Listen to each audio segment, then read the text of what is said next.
I'm Alice Thorneycroft, and this is Brilliant Minds in Conversation, the podcast series where we untap the insights and stories of individuals who've performed at the very top of their careers. And today I'm excited to be joined by Chris Hunter, one of the world's leading authorities on bomb disposal, risk and resilience.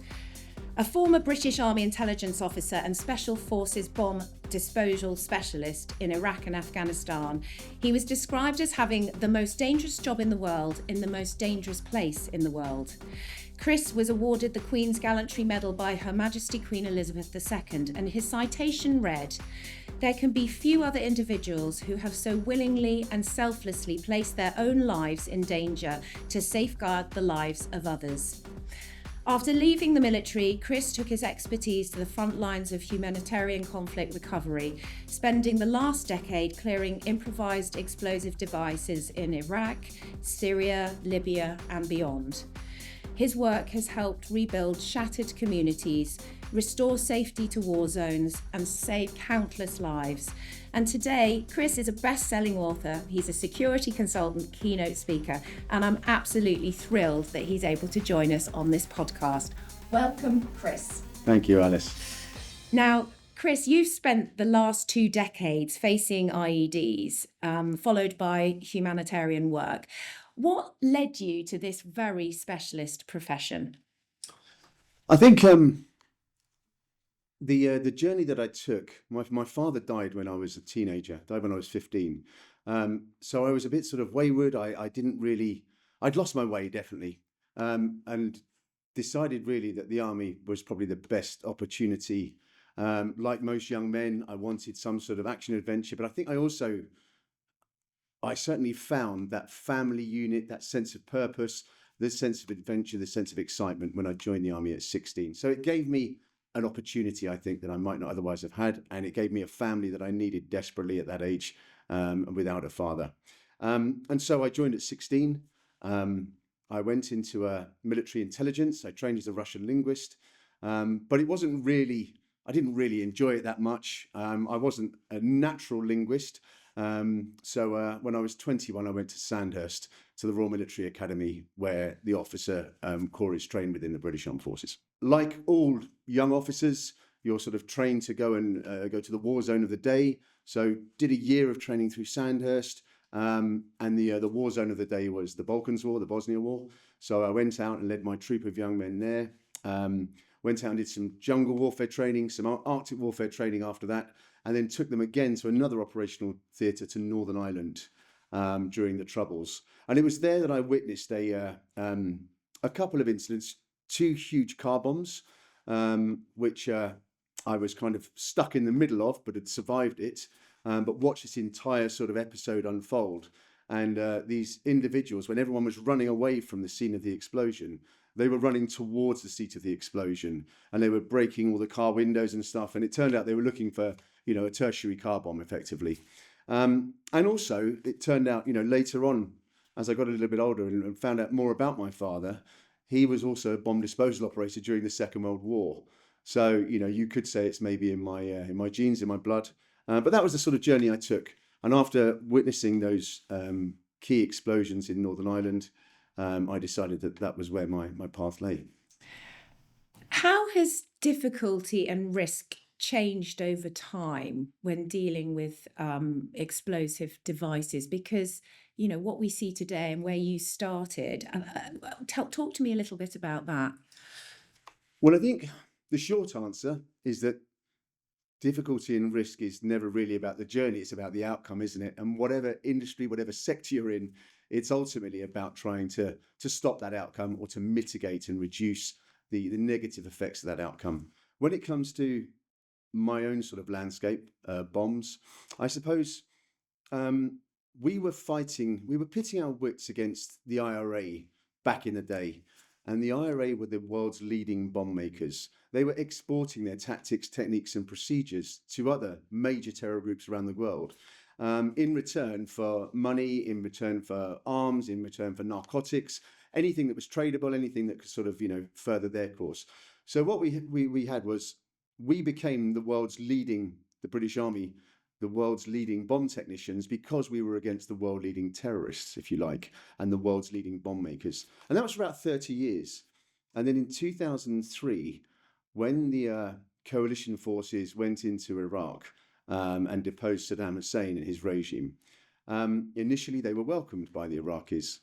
But after about 12 months, 2003 to 2004, that welcome became a very, very prevalent and significant insurgency. And what we found was that there were tactics, techniques, and procedures being exported from other terror groups, the proliferation of the internet. And we found that in 12 months, the level of technical sophistication achieved by the insurgents in Iraq superseded 30 years achieved by the IRA's bomb makers. And in 18 months, it was the same in Afghanistan with the Taliban. And that was back in the sort of early 2000s. So you can imagine now, 2025, it's just accelerated. So significant technical advancements, significant threats. So how do you stay ahead? Well, you have to, I think like any industry in any sector, you've got to continually keep one eye on the ball, on the threats, on the mission, on the task. And you've got to keep another eye, on the what's coming next. It's a game of extreme chess. You're always thinking at least 2 moves ahead. So you're looking at, what the terror groups are doing. You're looking at the geopolitical situation all the time on the ground. You're continually building up an intelligence picture. You're looking at the world's leading bomb makers and getting into their mindset, into their psyche to see what's coming next. And of course, you're looking at technology and the availability of off-the-shelf technology to see what's likely to come next. You've been involved in many of the high-profile bombings. I mean, you've already mentioned the IRA, and Iraq, but you've also were involved in the London 7/7 and the Manchester attacks. So many situations.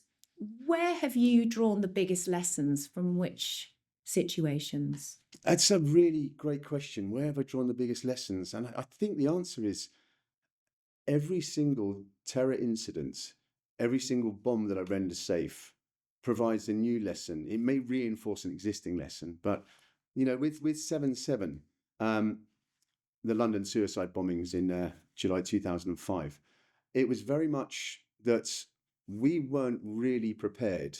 We were talking about suicide attacks coming here, but I remember being in a special forces EOD team, and we were developing a capability to counter suicide bombers. And I remember some of my colleagues and other people in my industry saying, it's a waste of taxpayers' money. It's never going to happen in the UK. We should be focusing on Northern Ireland. And I remember saying it wasn't raining when Noah built the ark. So I think preparedness is definitely one lesson. And when it came to 7/7, we weren't really prepared. I think we learned a significant number of lessons thereafter. But I think with any IED, any bomb, it's always, a new lesson is learned every single time. You've talked in the past about this geek to geek approach when it comes to capture of a bomb maker. Tell me what you mean by that.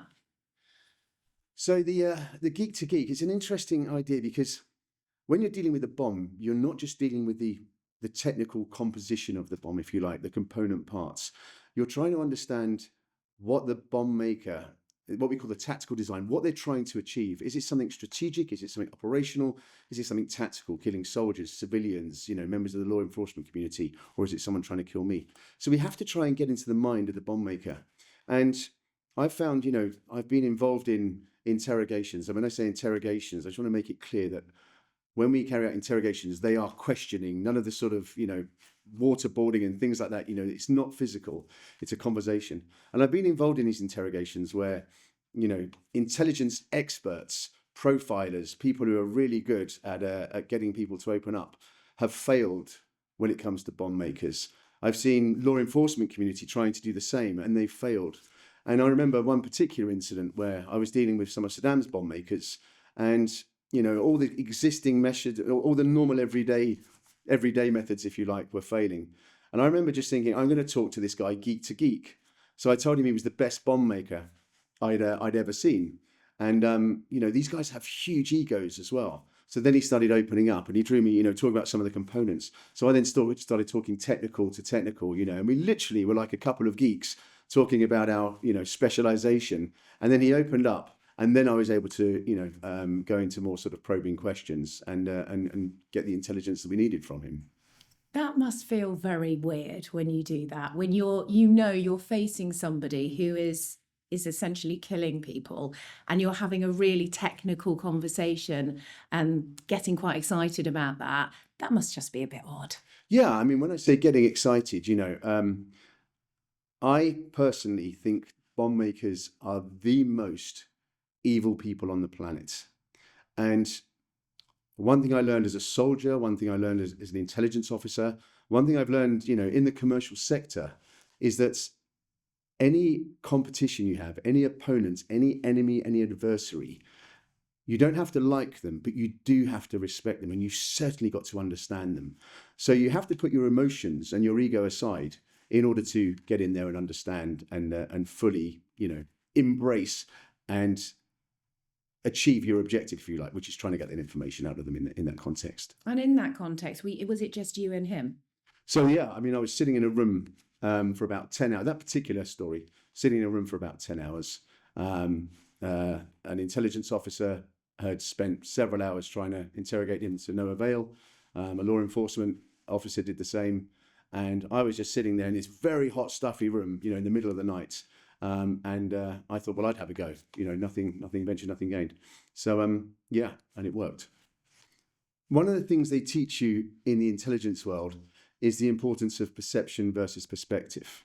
We all have our own perception of everything we see, but when you're working with an adversary, you've got to understand their perspective in order to make any progress. And not even an adversary, anybody you deal with in everyday life. And perception is yours, perspective is theirs. So I realized that I'd started to create a rapport with this bomb maker. Now I needed to understand what motivated him. I needed to understand his perspective. And there were two things, he had a sort of, in his mind, an altruistic, ethical dimension to what he was doing. But these guys also have huge egos as well. So after I'd established the rapport, I then said to him, actually, you know what? You're not the best bomb maker I've seen. You're probably the second best. There's this guy in the north of the city that is doing really awesome bombs. And he was so, angered by this because he wasn't, the big cheese, that he then started giving us intelligence, suggesting where this guy was hanging out. And we were eventually able to go and interdict and arrest him. AI must have disrupted your world. Has that been for better or for worse? I think when it comes to AI, I think it's the same as any technical revolution, any technical evolution. There's always going to be advantages. There's always going to be disadvantages. People will always use technological advances for the greater good, and people will always use them for nefarious means. So I think one of the issues we found is that the internet is actually quite well policed, and the internet also has a lot of misinformation. So if you sort of Google, how I can make a bomb, you're probably going to get some incorrect components coming up on your feed. The problem with artificial intelligence is that at the moment, it's very, very difficult to police it thoroughly. So you can get some really dangerous information by using AI. But of course, it also gives us an opportunity to, think along unconventional lines. We tend to operate as human beings a certain way. We tend to potentially follow the path of least resistance sometimes. And I think what AI has done is given us an opportunity to consider areas that we might not have otherwise considered. I'd like to explore this notion of courage and fear, and how and what role they play within kind of bomb disposal. So how do they work together? Well, I think when it comes to fear, it comes in many, many forms. There's fear of failure. There's fear of ridicule. Most people I've met in life aren't worried about the fear of failure. They're more worried about what people think of them, more worried about the fear of ridicule. And I've seen people who've got, 40-pound brains, people that are sort of, Olympic athletes, all sorts of, full-on alphas who don't necessarily achieve success because they allow their fear of other people's thoughts to curtail their success. So I think, first of all, you have to sort of overcome that emotional side of it. And then secondly, there's the actual tangible fear. And I've always been a believer that you've got to break it down into its component forms. And effectively, danger is real, but fear is just an emotion. So first of all, you've got to decide what's real and what's the emotion. And once you've identified what the danger is, then you can mitigate around that. You can go over it, under it, through it, round it. But the actual emotion side of it, you just literally can discard it at that point. What is the OODA loop cycle? Or I'm not sure if I pronounced that correctly, but I know you've talked about this before. So the OODA loop, or the decision action cycle, is something that is taught across NATO forces and certainly with the British military, whether you're a young soldier or a general. And the idea is that every single decision we make, our adversaries are most likely making those decisions as well, or they're trying to achieve a similar outcome. So traditionally, we observe the situation, we orientate ourselves towards a series of options, we make a decision, usually the best course of action, and then we act. And then we re-observe, reorientate, redecide, react. And all the way through that process, our opponent is doing exactly the same thing. So the idea is you have to make sure that your observation, orientation, decision, and actions are really, really tight, but they've also got to be really, really fast. So you've got to speed up your decision action cycle and have it more accurate and more optimized than your opponents. And if you can do that, then generally speaking, you're going to have the upper hand. So how do you practice for speed? So I think with speed, it just comes to knowing your tradecraft, whatever your job is, whatever your occupation. I mean, when it comes to leaders, it's a little bit different. I always say to leaders, you cannot possibly be as qualified as everybody who works for you in their respective specialization. They are your specialists, they're your SMEs, but you can understand the first principles of every single profession that works for you or under you. And if you use your judgment and common sense and apply those first principles, you're probably going to be on the right track. When you start a bomb task, you can't possibly have 100% of a refined plan. So how does that play on your mind when you're actually about to go towards a device, when you know that you can't have absolutely every piece of information to hand? Well, I think it's very interesting when it comes to walking up to a bomb, the long walk as we call it. It's actually not dissimilar to the rest of everyday life. How many situations in everyday life do we have a 100% foolproof plan? We don't. The difference is the consequences are very different in bomb disposal. If you mess it up, it's going to result in loss of life, almost certainly, and certainly loss of limbs, and it's going to affect other people's lives. So, you've got to, you can't freeze, but you can't rush in. You can't take risks, but you can't do nothing. So you've got to take calculated risks. And basically the long walk, as we call it, you've got a 90% plan at best. And every time you're making each laboured step towards that bomb, you're taking in the atmospherics. You may see some ground sign disturbance that could suggest that there's a booby trap there. You may see something on the horizon that suggests, there's going to be a secondary attack of some description. You may see an item of clothing. You may see, in the case of some terrorists, cigarette butts, child's footsteps sometimes. And you sort of put these things together, and that builds up your threat picture. Children's footsteps. They used to use kids to lay the bombs so that the airstrikes wouldn't get them. But then you can identify who the perpetrators are, because they use those tactics, techniques, and procedures. And that all builds up your threat picture so that when you get there, you've got a much, much better understanding. So I think some people in life, going back to the OODA loop, the observe, orientate, decide, and act, they don't act because they haven't got a 100% plan.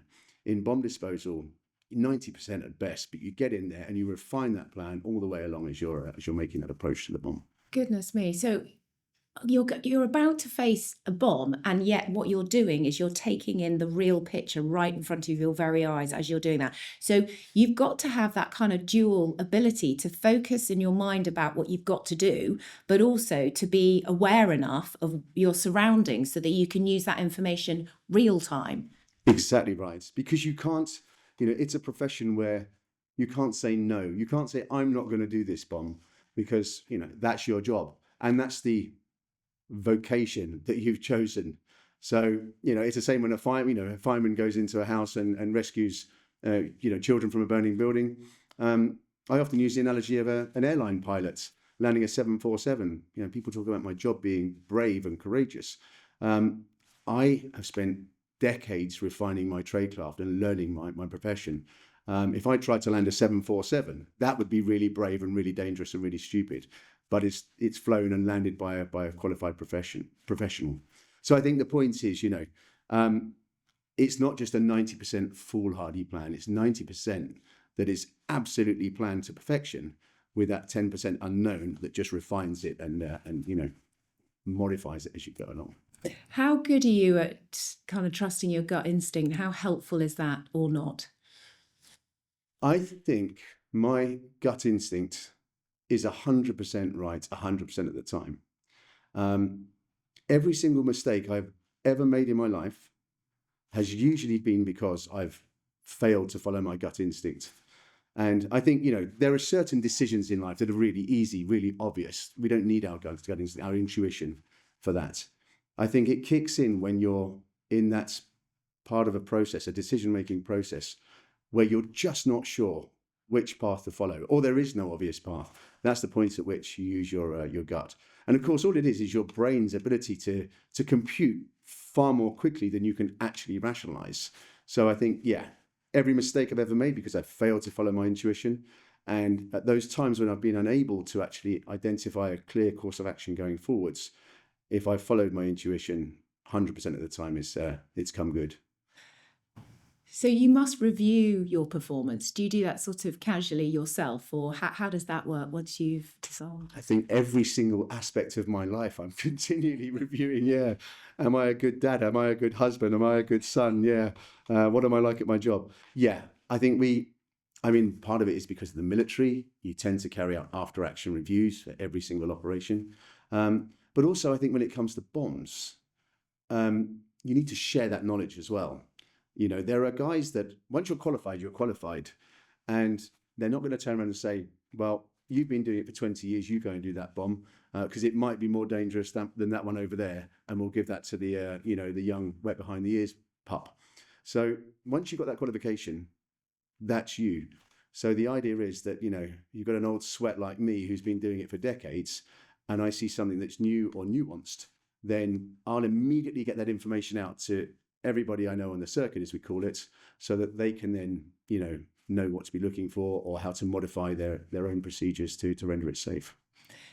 Do you think you've developed an ability to notice more stuff than an average person would because of the work that you do? So I'm just going to take you right out of bomb disposal now into life. Do you notice more stuff because of this training that you've had? Yeah, I think our brains are just another, they're another part of our physiological makeup, aren't they? And, if we allow parts of our body to get flabby and we don't practice them and don't develop them, they become lazy.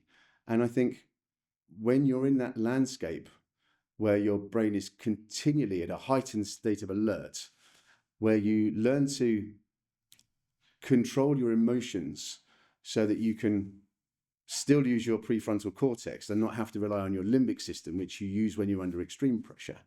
When you're in that sort of landscape and you're continually looking for threats, immediate threats, peripheral threats, potential threats, then I think, you do tend to notice things a little bit more. Even driving in today, there's a couple of young toddlers on their scooters by the A3, really, really busy road. And, my wife and I both immediately, where's the parent?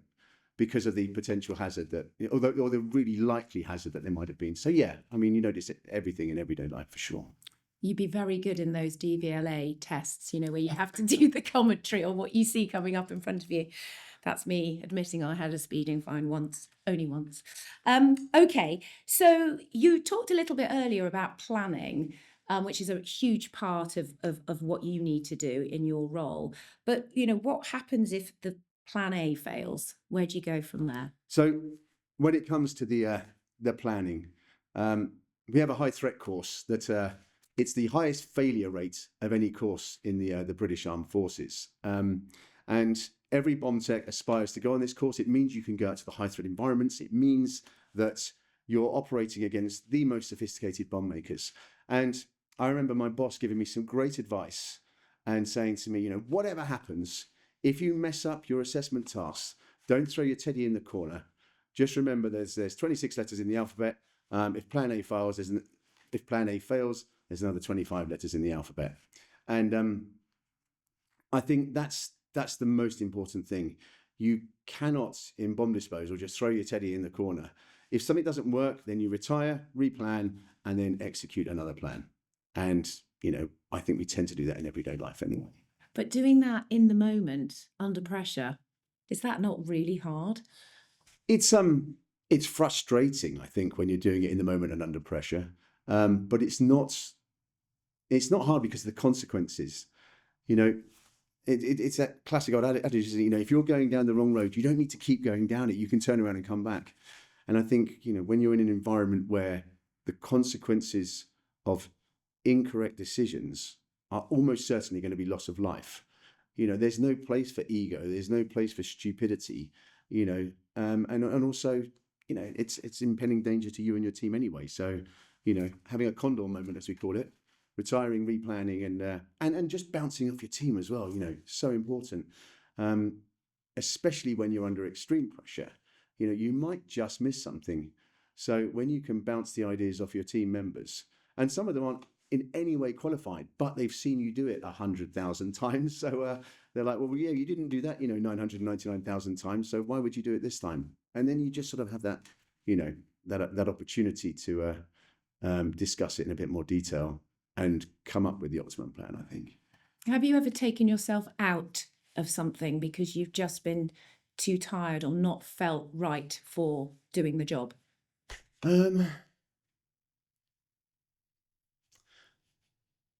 I don't think I've ever walked away from a bomb because I've been tired. It's an interesting one because people talk about bomb techs being adrenaline junkies, and I'm really not.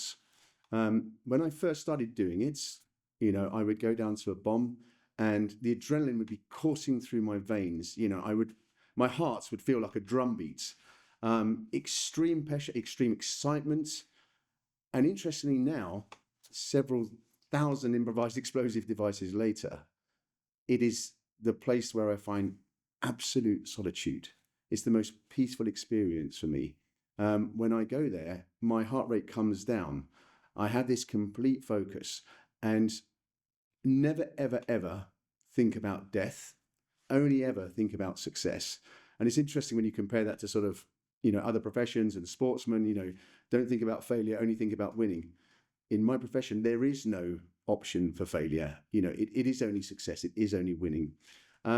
So because of that sort of either extreme adrenaline or the extreme relaxation that you get eventually, I've never really felt tired doing it. But what I have done is where I can't quite figure it out, when I've gone down with that 90% plan and there's not a high enough sort of remaining, or there's too high a remaining portion of the plan that's unknown, there's something that's just not right. At that point, I'll happily retire and replan and come up with a better option. And what are you visualizing when you're thinking about success? Success in the context of bomb disposal is always about rendering the device safe. But there's also additional components to that as well, additional aspects to that. So for me, my sort of life philosophy, what are my measures of success in life? One is to make my wife and my daughters as proud as possible. 2 is to stop children from being killed by the explosive remnants of war. And 3 is to stop terrorists from getting access to those explosive remnants of war so they can repurpose them for nefarious means. So I guess a secondary aspect for me is rendering that device safe and then actually removing it from the equation so nobody else could ever use it and repurpose it. And there's another dimension, of course, which is doing forensics, biometrics, analysis of the component parts. So you can build up a network of who's building these devices and then obviously, find the bomb makers, because, it's like shooting the archer or shooting the arrow. There's only a finite number of bomb makers with the requisite skill sets and knowledge to manufacture these things in such large numbers. If you can find that individual and remove them from the equation, then you have a significant impact on the aggressors. Can anyone be a bomb disposal expert? The attributes and the skills that you need presumably are all trainable, or are there other qualities that you look for in a team? I mean, when I look for somebody to work in a team with me, in any team really, um, first of all, we call ourselves bomb disposal specialists, never experts, Oh, ever interesting. experts. I think, it takes, I don't even know what the measure of an expert is, but we would, in any team, I would always go for character and integrity over qualifications. Now, they've got to have an aptitude, they've got to have potential. That's the most important thing. But character and integrity, you can't teach. And those are the things that are going to mess up your team dynamic. The skill sets you can teach. So I think as long as they've got potential, as long as they've got the integrity, then that's what I would always look for. You talked earlier a little bit about your family. You've got two girls, and you're married. How does this profession fit in with a personal life? I mean, just talk me through how that has worked, because you've been doing this a long time. And I suppose I've been doing it a long time and still haven't found the answer. Yeah, I've got no clue how it all comes together. I think whatever our professions, if we try and be successful, if we try and reach a level of achievement in our profession, something is always going to give. And I think what I've learned about life is that we tend to take risks, calculated risks. And we sort of think, well, what's the trade-off for this decision? Well, it's going to impact on my family, but my family's a safe seat. They're going to love me and support me, whatever. So I think sometimes in my profession, when people are saying, you guys are really brave, you sacrifice so much for the greater good, for people you don't even know, for people that aren't even going to thank you necessarily. And, that's really nice. It's nice of people to say that. But actually, all I'm thinking in my head at the time is, I'm a really crap father. I'm a really crap dad. And so I think I'm very, very lucky. When my kids were younger, I felt awful about it. Now that my kids are, in their 20s and they're grown women, my wife also works in a profession which is, very much a vocation. So I think, we're all very mutually supportive now. And I think crucially, my kids actually think it's pretty cool now. So yeah, that's how we deal with it, I think. Did you get dragged into school on that sort of, what does my dad and mum do as a profession? Did you? Yeah, Did you? really didn't go down very well at all. Really. Can I talk to you about focus? It's so important these days. We've got so many things bombarding us from all sides, invites, social media, there's so much going on the communication front.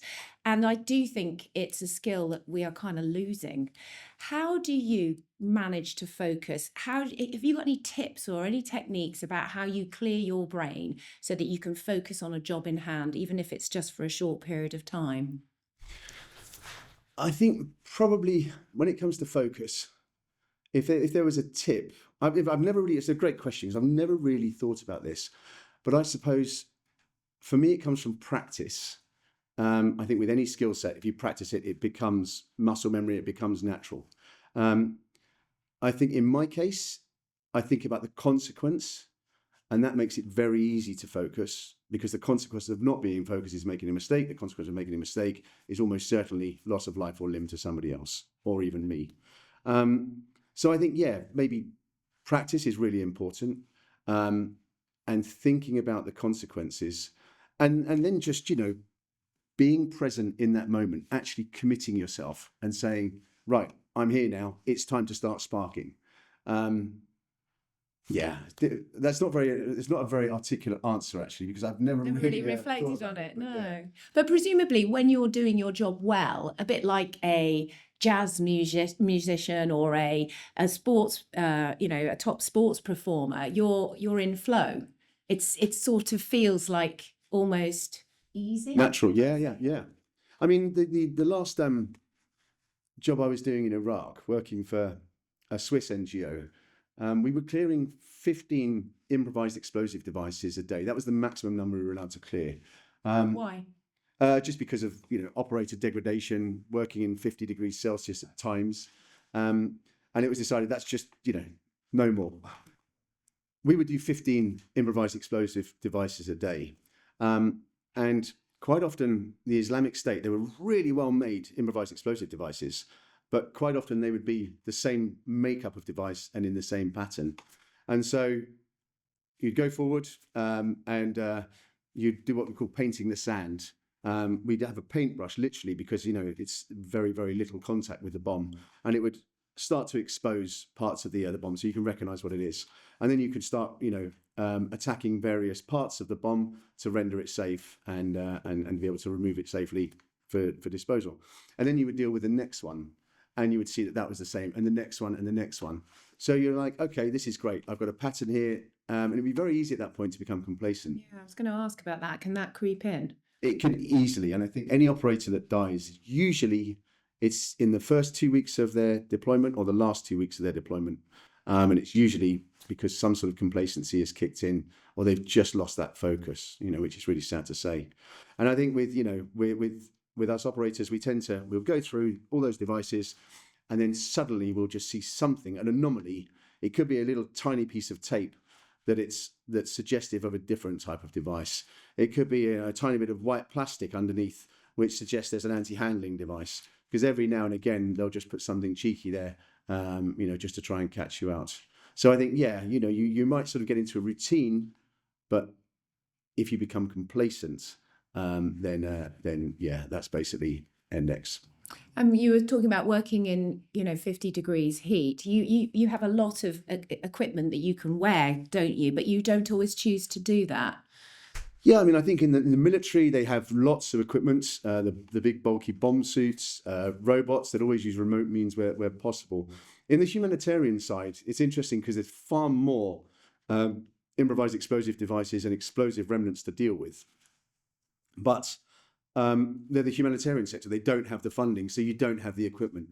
So you tend to sort of dress down, have limited protection, but you're still carrying quite a lot of kits. And, these aren't just on flat surfaces, they're on mountain ranges and things like that. And you don't have helicopters to take you up there, you're literally going up there on foot.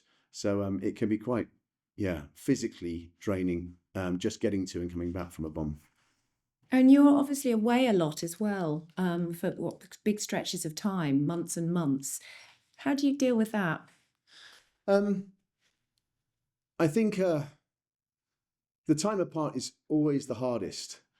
And I think, you've got to remind yourself that why you're doing it. You've got to remind yourself whatever that purpose is, whatever that ultimate goal is, why you're doing it. You've got to have a moral component, I think, to anything you do when you're making a sacrifice. Some people, it's, they'll make sacrifice for money so that they can better their family's status, living conditions, pay off their mortgage, whatever it may be. If that's not your primary motivator, then you've got to have a pretty compelling reason why you're prepared to make those sacrifices. And I think you've also got to have a family that understands it, that gets it, and is supportive. And if you don't have those two things, I don't think, something is going to give.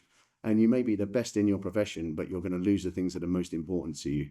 And conversely, if you don't have their supports, you're probably going to be mediocre at best. And what do you miss most when you're away?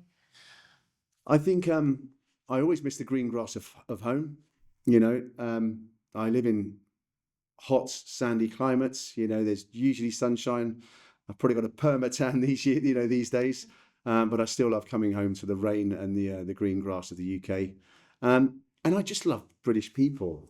I love the tolerance. I love the fairness. I love the sense of humour. I love the fact that we queue for stuff. I'm just very proud to be a Brit. Yeah. Fabulous. Chris, it's been an absolute delight to talk to you. I really think that our listeners, our audience of this podcast are going to take a lot of really useful lessons and insights from you. You're a very modest chap and you're doing a very amazing job. I just want to ask one final question. I want to ask you about your sense of purpose. What is that? Well, I think I joined the army when I was 16 for action and adventure. And my father, before he died, said there's 3 phases to our lives. we learn, we earn, and we return. And I never really understood that as a 15-year-old kid when he died, and as a 16-year-old when I joined the army. As I've got older, I've realized exactly what it means. And I think if you've got a sense of purpose, it enriches your life more than any material asset can have. And I think for me now, it's about making my wife and my children proud. I personally, on a technical side, I want to stop children from being killed by bombs, and I want to stop terrorists from being able to repurpose those bombs. And I think, on a spiritual perspective, I pray every day, and I pray to fight what's wrong, believe what's true, and do what's right. And that doesn't mean I'm a good person. It means I try to follow those 3 core principles in my life. And so far, mostly I've managed to achieve them, I think. Ladies and gentlemen, on behalf of everyone listening, thank you, Chris Hunter. This has been Brilliant Minds in Conversation. I'm Alice Thorneycroft. If you want to find out anything more about Chris, please do have a look at our website or give someone in the team a call. Thank you very much.